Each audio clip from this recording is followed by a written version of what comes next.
Kembali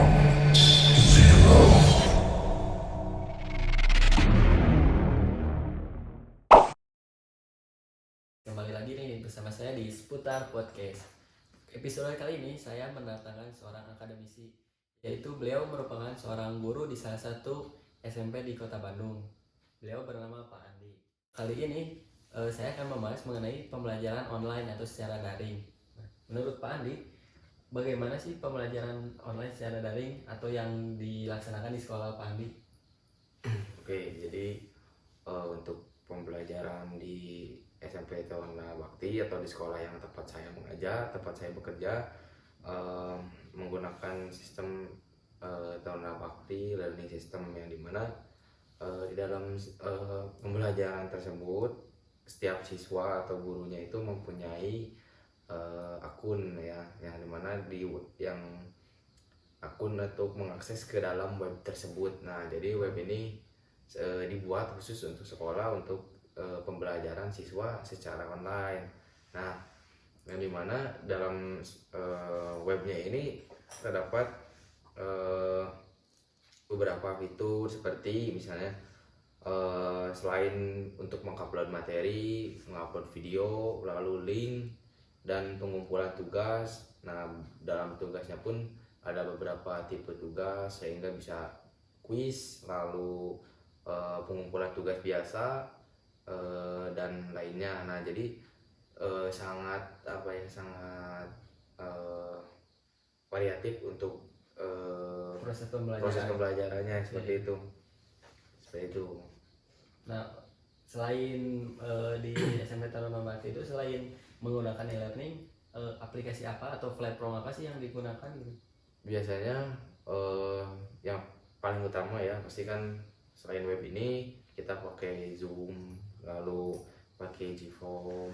Nah, kayak gitu. Biasanya itu sih yang biasa kita gunakan karena lebih mudah pertama, dan untuk guru-guru muda atau yang sudah tua pun cukup mudah mengaksesnya. Namun saat pertama kali kita mulai pembelajaran dari ini agak cukup sulit, karena kalau bagi yang muda ya itu mudah karena fitur di dalamnya itu mudah kita mengerti. Nah, tapi kan bagi guru-guru yang sudah lanjut usia mungkinnya ya itu agak harus bahasanya diulik lagi kayak gitu. Cuman sejauh ini dengan sistem gini mempermudah sih kayak gitu.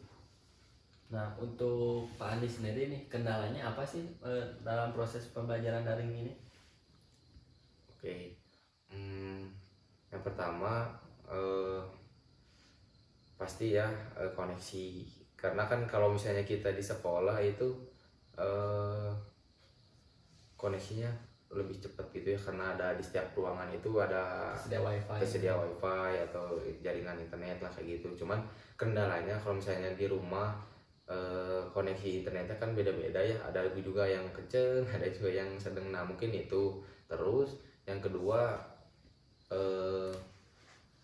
karena kita tidak tatap muka sehingga kita tidak bisa melihat atau mengontrol langsung tugas siswa, meskipun di e-learning tersebut atau di web tersebut caranya itu lebih efektif karena mereka mengupload, lalu di situ ada ketentuan tanggal di mana mereka mengumpulkan dan siapa yang mengumpulkan atau yang tidak mengumpulkan langsung bisa terlihat gitu. Karena sudah terdata seperti itu. Cuman kendalanya seperti itu karena kita tidak tatap muka sehingga siswa kadang sedikit bukan mengabaikan, jadi agak nyantai ketika mengumpulkan tugas, meskipun kadang jarak waktu batas pengumpulannya kan sudah disetting. Misalnya tugas di hari Senin, batas paling telat itu 5 hari, tapi kadang lebih. Cuman karena kita sekarang sistem pembelajarannya seperti ini, sehingga oleh kurikulum atau dari pihak sekolah sendiri diberi keringanan agar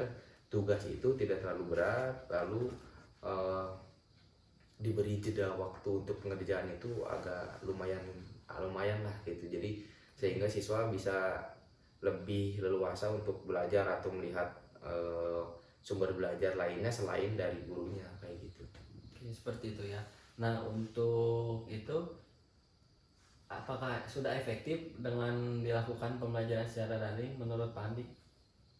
Kalau efektif ya pastinya lebih efektif dengan tatap muka karena apa ya, dari segi memberikan tugas, dari segi mengerjakan kita bisa lebih leluasa mengontrol siswa, atau selain kita memberi materi ada pemahaman lain atau bahasan lain yang membuat siswa itu apa ya, menikmati atau senang dengan proses pembelajarannya. Cuman kan karena kita secara daring seperti ini, otomatis mereka belajar hanya terbatas fokus melihat kepada layar gitu kan. Dan terkadang juga apabila sekolahnya sudah memiliki lisensi Zoom yang baik, otomatis kita bisa menggunakan durasi yang panjang. Tapi ketika sekolah itu atau belum punya atau tidak memiliki Zoom yang lisensinya yang untuk kapasitas yang banyak dan jamnya besar gitu kan, terbatas juga 30 menit udah selesai biasanya kan gitu ya, aplikasi berwaktu jadi hanya 30 menit sudah harus close kan, otomatis pembelajaran mungkin tidak terlalu efektif kayak gitu. Cuman kalau dengan kapasitas Zoom yang baik, dengan webnya atau metode apa yang disuguhkan dari pihak sekolah itu baik, mungkin cukup menunjang meskipun tidak seefektif ketika bertemu langsung gitu sih. Nah, untuk pastikan setiap siswa mempunyai keluhan gitu ya, atau masukan terhadap gurunya. Nah, untuk keluhan para siswa ini apa sih yang dikeluhkan selama pembelajaran daring ini? Oke, jadi terkadang dari siswanya dan juga orang tuanya. Oh, dari orang tua juga ada ya, keluhan. kayak gitu karena kan siswa tetap ya mereka harus belajar seperti biasa, bangun jam 6.45 harus sudah absen, mengisi presensi karena kan presensinya online juga kayak gitu. Nah, harus tepat waktu juga karena kalau misalnya nanti telat presensi kan bisa dianggap nggak masuk kayak gitu. Lalu udah itu apa, si siswa ini saat Zoom kan lama ya, berjam-jam, kadang dari materi pertama hari ini misalnya ada 4 mata pelajaran, misalnya pertama Zoom sampai berjam-jam, belum yang kedua. Nah, keluhannya itu kadang mereka kan pusing ya ngelihat layar gitu kan terus kayak gini. Lalu kadang juga mereka kan suka ya mungkin yang saya alami ya gitu, beberapa siswa kan kadang bosan atau gimana saya nggak tahu, kadang dia matiin dulu, izin pak dan lain-lain. Paling kendalanya atau keluhannya di situ. Nah, kadang ya dari orang tuanya sih ke pihak sekolah misalnya, karena kan Google ya, kalau nggak misalnya penglihatan gitu kan lama-lama kan bisa mual gitu, pusing paling kayak gitu. Lalu kalau dari segi penugasan biasanya kan dikurangi ya, apa, tingkat pertama tingkat kesulitannya, lalu jeda waktunya, sehingga kalau di tugas sebenarnya itu nggak terlalu banyak keluhan gitu, karena pertama kan mereka mengumpulkan ke webnya enak, lalu mungkin bahan atau yang guru berikan atau tugasnya itu tidak memberatkan mereka, sehingga mereka mudah untuk pengerjaan tugas. Hanya mungkin karena tidak secara langsung bertemu, sehingga mereka terkadang menumpuk-numpuk tugas, sehingga nanti di minggu akhir atau kadang saat menuju pembagian rapor bulanan, kan biasanya kalau di sekolah kami itu pembagian rapor bulanannya jadi nggak di akhir langsung ditepuk gitu, jadi setiap bulan itu pasti ada pembagian rapor gitu. Nah, paling di situ ada tugas yang kosong, ada tugas yang belum mereka kerjakan, sehingga guru harus mengejar siswa, dan siswa pun terhimpit waktu dan mengerjakan tugas yang banyak, yang kadang ada beberapa siswa gitu, nggak seluruhnya ya, hanya beberapa siswa yang sedikit telat mengumpulkan tugas kayak gitu. Keluhannya paling di situ dari tugas dan apa, saat mereka pembelajaran gitu kan kurang efektif karena mereka mungkin capek dan lain-lain, meskipun tinggal duduk ya, biasanya tinggal duduk gini, cuman kan tetap aja kalau kita terus lihat layar kan pusing paling kayak gitu. untuk masalah jaringan nih kan tiap tiap rumah atau tiap daerah kan setiap siswa pasti beda-beda, apakah mereka mengeluhkan juga gitu? Nah itu kadang kan kita ya termasuk yang tadi saya bahas ya gitu. Ya. Kadang kalau yang siswanya itu mendapatkan koneksi atau wilayah yang baik atau yang cukup baik terkena jaringan atau terkena koneksinya kan atau dengan kualitas internet yang baik ya mereka kan bisa sangat lancar gitu. Cuman tapi untuk di sekolah kami dan sisa siswanya menurut saya nggak ada kendala di situ karena mereka pasti cukup untuk internetnya dan lingkungan mereka tinggal itu sangat mendukung gitu untuk koneksi. Mungkin untuk mayoritas siswa di Taruna Bakti juga domisili mungkin kebanyakan di kota ya, tidak terkenal oleh sinyal. Tidak terkenal oleh sinyal gitu. Dan rata-rata ya mereka di kota gitu sehingga aman untuk masalah koneksi kayak gitu. Oke. Nah, ini kan sering gitu ya tiap bulan kan ada evaluasi gitu ya kepada para siswa ini. Nah, menurut Pak Andi dengan adanya evaluasi ini apakah siswa itu mendapatkan pembelajaran ini dengan tepat gitu ya? Kadang kan guru bisa melihat gitu bahwa siswa ini dia mampu untuk mendapatkan materinya dan bisa mengerjakan gitu. Nah kebanyakan atau mayoritasnya gitu para siswa itu dengan pembelajaran secara daring ini mampu atau tidak mengikutinya gitu. Ya. Kebanyakan ya sih umumnya gitu mayoritas ya siswa mampu sebetulnya, cuman dari segi pemahaman teori biasanya mereka sangat mampu karena kan teori itu kan mereka baca atau mereka bisa dapat dari web atau lain dan media internet gitu ya kayak gitu atau buku. Cuman yang terkadang terkendala itu kalau di mata pelajaran saya itu praktek, karena kan kalau misalnya mereka di kelas bisa secara langsung diarahkan atau saya beri arahan gitu ya. Karena kan kalau di Zoom gini agak sulit ya, maksudnya saya memperhatikan satu-satu kayak gitu kan, sehingga mungkin kesulitannya itu kalau secara pengerjaan yang praktek. Kalau untuk teori rata-rata mereka emang bisa mengerjakan gitu, ketambah mungkin seni budaya atau mata pelajaran yang saya ampu itu tidak seperti mata pelajaran yang diujiankan, sehingga dan saya pun memberikan sedikit leluasa untuk mereka berkreasi kayak gitu. Sehingga kalau di teori mereka cukup bisa mengikuti dan mengerti hanya saat praktek, karena keterbatasan mungkin ada yang menyukai, ada yang tidak. Nah itu sih paling kayak gitu. Nah pada saat ini kan wilayah Bandung Raya itu kan sedang zona merah gitu ya tadi. Nah tetapi kan ada rencana dari bulan-bulan kemarin bahwa akan dilangsungkan pembelajaran secara offline gitu ya, secara tatap muka gitu. Nah pasti kan ada pro dan kontranya. Kalau Pak Andi sendiri pro atau kontra sih dengan pembelajaran yang akan dilakukan secara offline ini? Oke, jadi kalau di sekolah kami sebenarnya akan mengadakan sistem pembelajaran hybrid ya. Hybrid itu dalam arti mereka ada tatap muka tapi dibatas, lalu ada juga jarak jauh.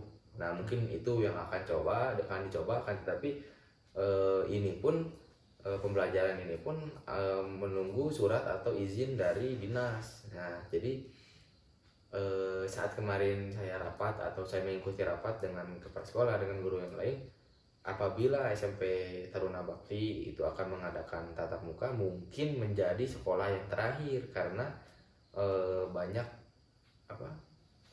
keluhan atau misalnya permintaan untuk tidak melaksanakan dulu secara offline atau tatap muka. Kalau saya pribadi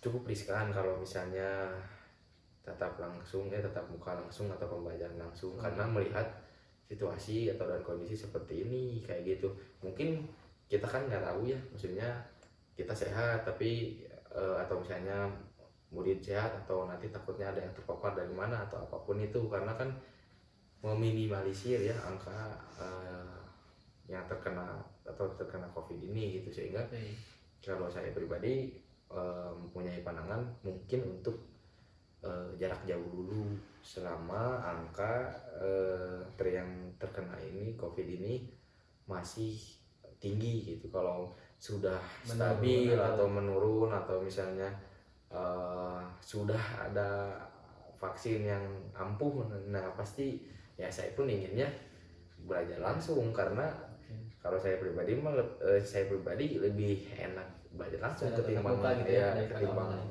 online kayak gini. Nah, untuk sarannya nih terhadap pemerintah dulu, apa sih pemerintah terkait gitu ya, dari Pak Andi sarannya apa? Oke, nah untuk sarannya ya menurut pandangan saya, tidak semua sekolah itu memiliki kapasitas untuk membeli atau membayar Zoom atau aplikasi atau membuat web ya secara khusus ya. Kadang ada yang terkena oleh biaya. Nah itu ya. Jadi yang saya harapkan itu pemerataan pembiayaan untuk pendidikan, khususnya untuk mendukung secara online ini, mungkin dari secara diberikan bantuan untuk Zoom yang lisensi, lalu misalnya dibuatkan yang web, jadi tidak mengandalkan Google Form itu kan, karena kan terkadang Google Form itu menurut saya kurang ini ya, menurut saya kalau saya pribadi ya kurang nyaman gitu ketimbang kita dengan web yang didesain sesuai kebutuhan sekolah kita, sehingga itu mungkin kendalanya. Jadi kalau yang saya harapkan itu pemerintah memikirkan hal tersebut, jadi dibuatkan web, dibuatkan Zoom yang lisensi, lalu apabila akan mengadakan tidak daring lagi ya secara tatap muka, mungkin dari segi fasilitas lalu kelengkapan untuk melindungi dari COVID-nya itu lebih lebih dijaga lagi, atau misalnya mau dengan cara tadi jadi tatap muka tapi hanya beberapa dan benar-benar dilihat lagi sehat atau tidaknya, atau angka COVID ini sudah menurun atau tidak. Nah itu mungkin yang saya harapkan pemerintah mungkin lebih memperhatikan ke hal tersebut gitu. Kalau misalnya secara yang tadi online itu atau pemerintah membuatkan web atau fasilitas-fasilitas yang mendukung pembelajaran online ini secara lengkap dan kualitasnya bagus, otomatis banyak siswa atau sekolah-sekolah yang bisa mendapatkan pembelajaran secara bagus dan sesuai gitu. Tapi kalau misalnya hanya sekolah yang bagus atau yang elit yang hanya bisa mendapatkan tersebut, gimana sekolah yang kecil atau sekolah yang di desa kayak gitu, dan dengan keterbatasan guru-gurunya gitu, sehingga sering saya melihat gitu dan atau saya lihat gitu ya, jadi tugas siswa itu dikumpulkan lewat WhatsApp grup. Menurut saya kan itu tidak efektif.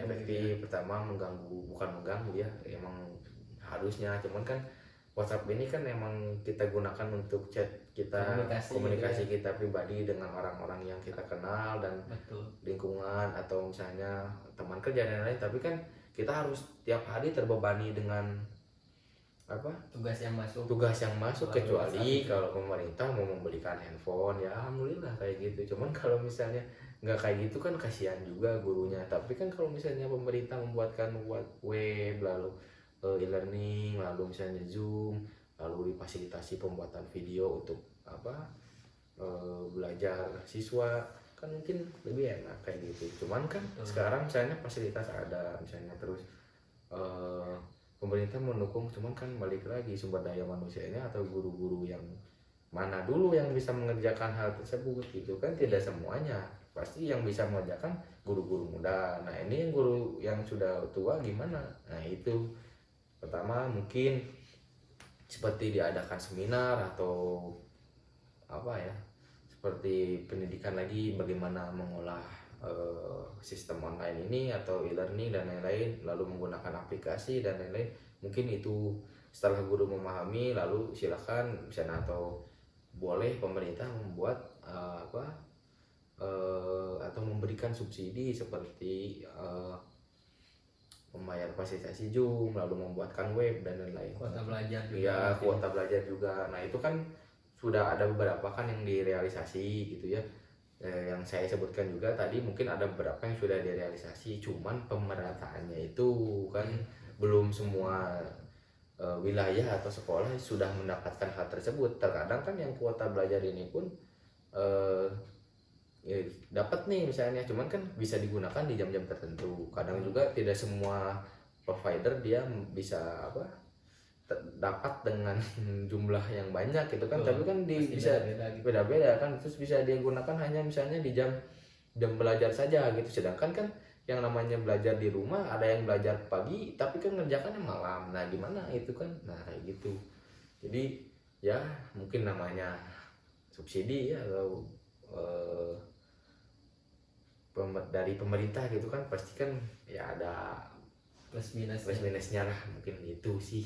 Jadi mungkin intinya dari Pak Andi itu pemerataan dari fasilitas ya. Betul. Terhadap setiap sekolah, terus juga subsidinya gitu ya yang diberikan pemerintah kepada setiap sekolah itu mungkin harusnya lebih diratakan kembali. Betul. Agar semua sekolah dan guru dan para siswanya juga bisa melaksanakan pembelajaran secara daring dengan lebih efektif.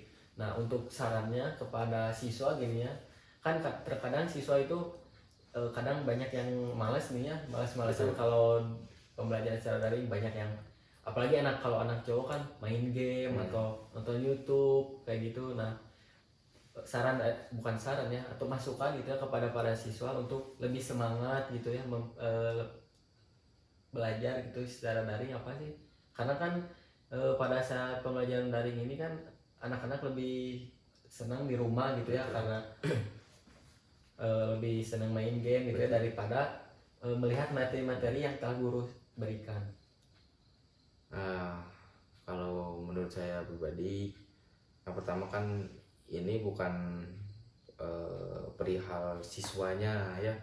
Betul, secara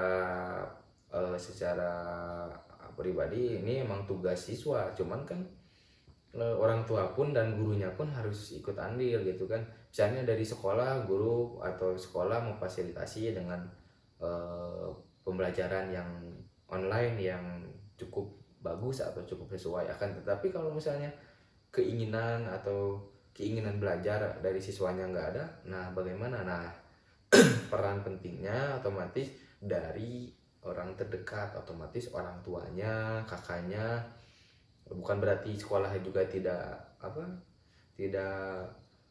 mendukung, pasti gitu, karena emang lembaganya yang seharusnya mendidik siswa kayak gitu. Cuman alangkah baiknya peran orang tua pun seimbang dengan gurunya, karena selain gurunya mendidik di sekolah dan memberi arahan, orang tuanya pun di rumah mengingatkan, lalu sama memberikan semangat juga seperti gurunya, lalu memeriksa atau menanyakan atau kapan mereka harus belajar, kapan mereka harus mengerjakan tugas, dan kapan juga mereka harus santai atau hiburan gitu ya kan. Ada waktu-waktunya ya, ada waktu tertentu.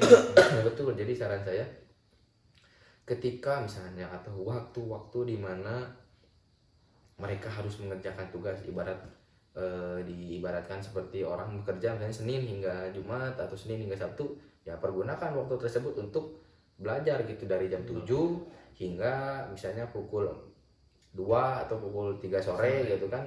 Nah itu dipakai untuk bener-bener gimana sih kita kan, karena kita di rumah mungkin lebih leluasa bisa cek ini itu, bisa sambil ini itu.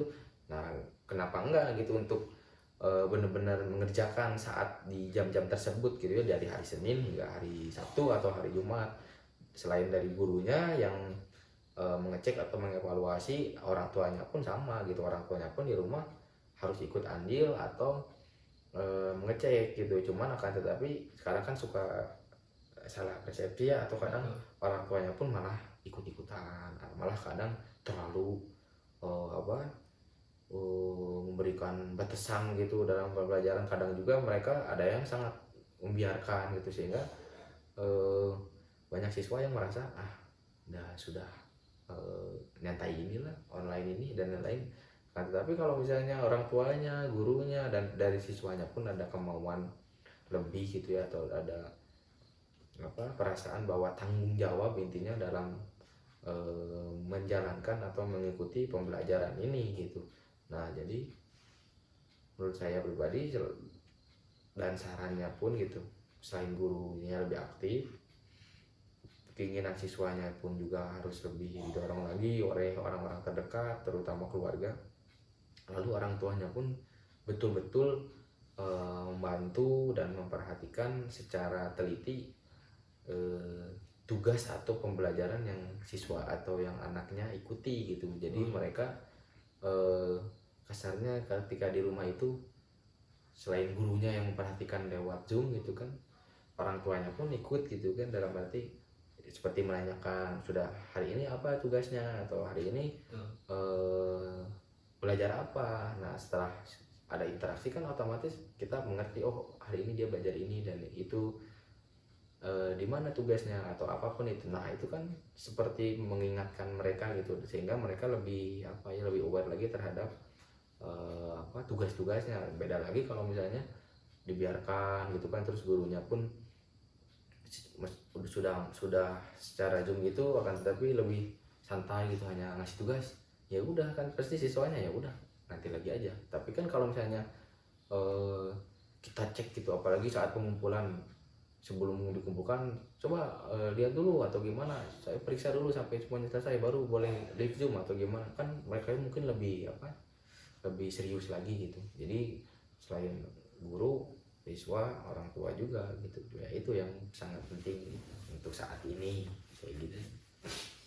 Mungkin dapat saya simpulkan setelah Pak Andi tadi paparkan banyak tentang mengenai pembelajaran secara daring, menurut saya sebagai mahasiswa pun banyak gitu ya terkendala, intinya dari masalah platform gitu ya. Kadang juga koneksi internet juga masih menjadi masalah tersendiri dalam pembelajaran daring ini. Nah, untuk masalah secara moral atau dari siswa atau mahasiswa pun kadang kan terkendala, mungkin bukan terkendala sih ya, lebih kepada keinginan belajarnya. Mungkin kata Pak Ani juga itu harus lebih ditekankan dari diri pribadi sendiri.